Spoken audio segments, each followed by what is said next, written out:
மோடிங்கிற மன்னர் செங்கோலோட உட்கார்ந்துக்கிட்டு உங்களை நான் மன்னர்னு வழிகாடு நடத்துறேன்னு சொல்றாரு. அவர் 2 செய்தி தான் சொல்றாரு. ஒரே நாடு ஒரே தேர்தல், அது அவங்களோட பாலிசி. எஸ்ஐஆருங்கிறது வேற இல்ல, ஒரே நாடு உனக்கு ஏன் தேர்தல் அப்படின்னு அவங்க கேக்குறாங்க. நீ எதுக்கு எனக்கு கருத்து சொல்லணும்?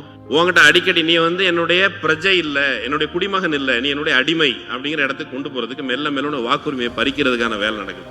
அண்ணா என்ன செஞ்சார்? அண்ணா ஒரு வீட்டு வாசல்ல போய் ஒரு திண்ணையில உட்கார்ந்து ஒரு திண்ணையில உட்கார்ந்துருக்கும் பொழுது அந்த வீட்டு வாசல்ல உட்கார்ந்துருந்த அம்மா, என்னப்பா இங்க உட்கார்ந்துருக்க அப்படின்னு அண்ணாட்ட கேட்கும் பொழுது, அண்ணா எலெக்ஷன் வேலையா வந்தேன் அப்படி ஏதோ சொல்ல, ஓ எலக்ட்ரிசிட்டி எதை பல்பு போட வந்தேன்னு அந்த அம்மா கேட்டாங்க.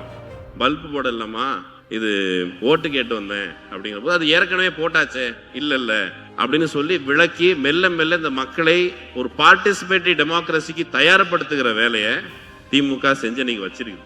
அதை மெல்ல மெல்ல பறிக்கிற வேலையை இவங்க செஞ்சுக்கிட்டு இருக்கிறாங்க.